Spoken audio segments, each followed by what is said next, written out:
ક્ષત્રિય સમાજનું શક્તિ અસ્મિતા મહાસંમેલન યોજાય તે પહેલા વિવાદ સર્જાયો છે।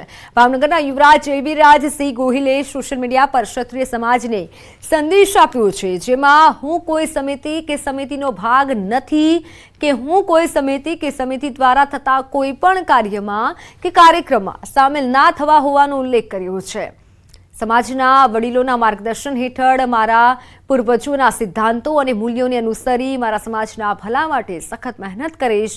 વધુમાં કહ્યું કે રાજપૂત સમાજની કોઈ પણ સમિતિ તેમના રાજકીય લાભ ખાંટવા માટે મારા પૂર્વજો અથવા મારા પરિવારના વડીલોનો દુરુપયોગ કરી રાજકારણમાં સામેલ ન થાય। મહત્વનું છે, અમદાવાદમાં 20મી ક્ષત્રિય સમાજનું શક્તિ અસ્મિતા મહાસંમેલન યોજાવાનું છે, ત્યારે આવતીકાલે આ ક્ષત્રિય મહાસંમેલન મળવાનું છે। સમસ્ત ક્ષત્રિય શક્તિ અસ્મિતા મંચની જાહેરાત છે, જેમાં પ્રમુખ તરીકે ભાવનગરના મહારાજા વિજયરાજસિંહજી ગોહિલની તાજપોશી કરાઈ હતી। જોકે સંગઠનની બેઠક મળે તે પહેલા જ ભાવનગરના યુવરાજ જયવીરરાજસિંહજીએ ક્ષત્રિય સમાજને સંદેશો આપ્યો છે।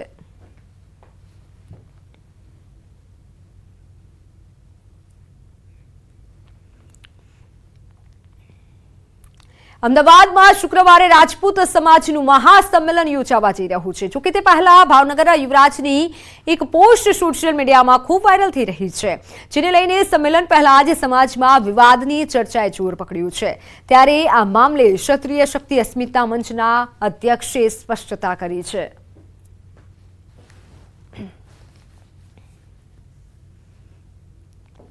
રાજપૂત સમાજનું મહાસંમેલન શુક્રવારે યોજાવા જઈ રહ્યું છે અને એ પહેલાં ભાવનગરના યુવરાજ જે છે તેમની એક પોસ્ટ સોશિયલ મીડિયામાં વાયરલ થઈ છે।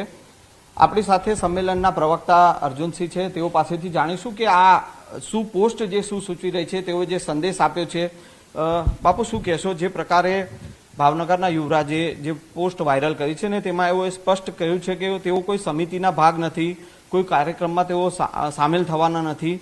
શું આ જે છે પોસ્ટ સૂચવી રહી છે, તમે શું કહેશો? હું ભાવનગર યુવરાજ સાહેબની બાબતે બહુ સ્પષ્ટ એમની વાત હોય છે દર વખતે। આપને ખ્યાલ હશે, પરસોત્તમભાઈ રૂપાલા વખતે પણ એ બહુ સ્પષ્ટ હતા। એમણે બોલ્યા છે એ ખૂબ ખરાબ છે। એ જ રીતે એમની જ્યારે પણ પોતે યુવરાજ સાહેબ મારા ખ્યાલથી દર વખતે એક પોસ્ટ કરતા હોય છે પોતે કે હું આ સમિતિના સભ્ય નથી, પોતે કોઈ પણ સમિતિના સભ્ય નથી। એ બહુ એમની સ્પષ્ટ વાત છે। એમની વિચારધારા છે કે હું જ્યારે કોઈ પણ મને પ્રશ્ન કરે ત્યારે હું આ વિચારધારા મૂકું। અને જે વાયરલ થઈ ગયું હતું ઘણા સમયથી આ ચર્ચાનું એક કેન્દ્ર છે કે કોઈ પણ સામાજિક રીતે આ સમાજને બીજા પાર્ટીમાં જોડાવાની વાત છે, તો એ પણ બહુ સ્પષ્ટ છે કે કોઈ પાર્ટી સાથે અમે અથવા અમારો પરિવાર જોડાયેલ નથી। એટલે હિઝાઇનસ ઓફ ભાવનગર એમના પિતાશ્રી વિજયરાજસિંહજી પોતે પધારવાના છે, એના સમયના જે સમય પોતે પધારવાના છે એ બરોબર છે, એમાં એમની પણ કોઈ ના નથી। પોતે સમાજ સાથે છે અને સમાજના દરેક કાર્યમાં પોતે જોડાયેલા હોય છે। એમણે એ પણ કહ્યું છે કે રાજપૂત સમાજની એકતા અનિવાર્ય છે, પરંતુ એમણે એ વાત સ્પષ્ટ કરી છે કે રાજપૂત સમાજની કોઈ પણ સમિતિ કે તેમના રાજકીય લાભ ખાટવા માટે તેમના પૂર્વજો જે છે કે તેમના પરિવારનો વડીલોનો દુરુપયોગ રાજકારણમાં સામેલ ન થાય તે પ્રકારે તેઓએ જે સૂચવ્યું છે, એ શું કહેવા માંગી? એ જે વાત છે મેં આપને પહેલાં સ્પષ્ટતા કરી, ફરી એકવાર કરી દઉં કે ભાવનગર મહારાજ સાહેબ અહીંયા પધારે છે અને પોતે સમાજના અધ્યક્ષ બને છે। શંકરસિંહજીની વાત ખાસ કરીને આમાં આવશે, જોડવાની વાત શંકરસિંહજીની જ છે। શંકરસિંહજીને લગભગ અમે 2.5 મહિના પહેલાં મળેલા છીએ બધા જ, અને સાથે મળીને શંકરસિંહજીએ પોતે એવી ઈચ્છા ધરાવી હતી કે સમાજના અધ્યક્ષ બને, પણ શંકરસિંહજીની પણ સ્પષ્ટ વાત છે, હું પણ જાહેરમાં કહું છું આજે કે આ જે સમાજની વ્યવસ્થા છે, આ કમ્પાઉન્ડની બહાર જેમને રાજકારણના જૂતા રાખવા હોય એ બહાર રાખે। આ સમાજ એક મંદિર છે, આ મંદિરની અંદર રાજકારણના કોઈ પણ જૂતા પહેરીને ન પધારે એવી વિનંતી છે। અને ખરેખર આમાં કોઈ થવા નથી। એટલે અમે બધા જ, શંકરસિંહે પોતે પણ કીધું છે, સ્પષ્ટ કર્યું છે, આની અંદર અમે રાજકારણના જોડા અમારા બહાર રાખવાના છીએ અને મંદિરનું માતમ અમે વધારવાના છીએ। સમાજ એક થાય એની માટે। કેમેરામેન પ્રકાશ દેસાઈ સાથે સંજય ટાંક, ન્યૂઝ 18 ગુજરાતી, અમદાવાદ।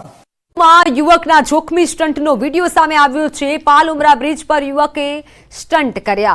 યુવક બ્રિજની પાળી પર ચાલતો નજરે પડ્યો। યુવક જીવના જોખમે સ્ટંટ કરતો જોવા મળ્યો। વિડીયો સોશિયલ મીડિયામાં વાયરલ થયો છે।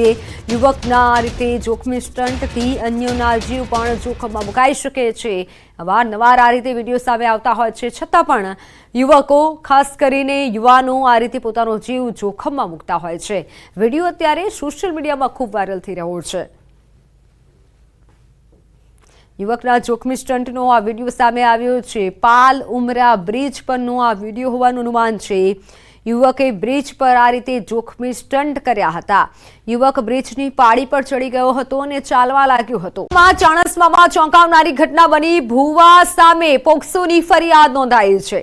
સગીરાને બ્લેકમેલ કરી દુષ્કર્મ આચર્યું। સગીરા સાથે બેબસ વર્તન કરી વિડીયો વાયરલ કર્યો। મહેસાણાના ભુવાએ દુષ્કર્મ આચર્યું। અવારનવાર સગીરાનો પીછો કરી ગાડીમાં બેસાડી જાનથી મારી નાખવાની ધમકી આપી બ્લેકમેલ કરી અને આ મામલે સગીરાના પિતાએ પોલીસ ફરિયાદ નોંધાવી છે। પોલીસે અલગ અલગ ટીમો બનાવી ભુવાજીને પકડવા માટે ચક્રો ગતિમાન કર્યા છે। ઓનલાઈન પર સંવાદદાતા અશરફ જોડાઈ ચૂક્યા છે। અશરફ, હાલ આ જે ભુવો છે તે ક્યાં છે? પોલીસની કેવી કાર્યવાહી? બિલકુલ મિત્તલ, શર્મસાર ઘટના પાટણથી બહાર આવે છે, જ્યાં ચાણસ્મા પોલીસ મથકે બની બેઠેલા ભુવાજી ઉપર પોક્સોની ફરિયાદ નોંધાઈ છે। સમગ્ર હકીકત એવી છે કે જે ભુવાજી ભગાજી ઉર્ફે શંકરભાઈ ચૌધરી, જો ભુવાજી તરીકે ઓળખાતા, તેઓએ સગીર વયની બાળા સાથે શારીરિક અડફલા કર્યા હતા। તેનો ફોટો અને વિડીયો વાયરલ કરવાની જે સગીર વયની બાળા હતી તેને ધમકી આપી અને અવારનવાર ક્યાંક દુષ્કર્મ આચર્યો છે તેવી પોલીસ ફરિયાદ નોંધાઈ છે। મહત્વનું છે કે જે રીતે ડીવાયએસપી સાથે વાત થઈ તે પ્રમાણે ડીવાયએસપી કીધું કે અલગ અલગ પોલીસની 3 થી વધુ ટીમો બનાવી છે અને ભુવાને પકડવાની તજવીજ હાથ ધરી છે। બીજી બાજુ પોસ્કોની સાથે સાથે જે રીતે સોશિયલ મીડિયામાં ફોટો અને જે વિડીયો વાયરલ કર્યા છે તેને લઈને પણ અલગ કલમો લગાવવામાં આવે, એટલે ચોક્કસ કહીએ કે એક શર્મસાર ઘટના કહીએ તો ન નથી। કારણ કે એક ભુવાજી ધર્મના નામે ક્યાંક લોકો તેમની સાથે આસ્થા જોડાયેલી હતી, પરંતુ આ બની બેઠેલા ભુવા ક્યાંક અન્ય જે સાચા ભુવા હોય છે તેને બદનામ કર્યા। એટલે ચોક્કસ કહીએ હાલ તો જે મહેસાણાના ઉકરતીના જે ભુવાજી હતા તેમના સામે પોક્સોની ફરિયાદ નોંધાઈ છે અને ચાણસ્મા પોલીસ તેમજ એલસીબી સહિતની ટીમો અલગ અલગ જગ્યા પર નાકાબંધી કરીને ભુવાજીને પકડવાની તજવીજ હાથ ધરી છે। વિત્તલ, બિલકુલ અશરફ, આભાર માહિતી બદલ।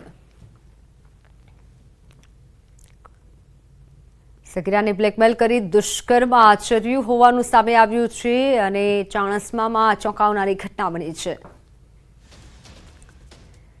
તો સુરતમાં યુવકના જોખમી સ્ટંટનો વિડીયો સામે આવ્યો છે। પાલ ઉમરા બ્રિજ પર યુવકે સ્ટંટ કર્યા।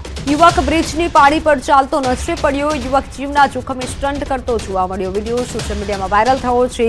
યુવકના આ રીતે જોખમી સ્ટંટથી અન્યોના જીવ પણ જોખમમાં મુકાઈ શકે છે। અવારનવાર આ રીતે વિડીયો સામે આવતા હોય છે, છતાં પણ યુવકો, ખાસ કરીને યુવાનો, આ રીતે પોતાનો જીવ જોખમમાં મૂકતા હોય છે। વિડીયો અત્યારે સોશિયલ મીડિયામાં ખૂબ વાયરલ થઈ રહ્યો છે।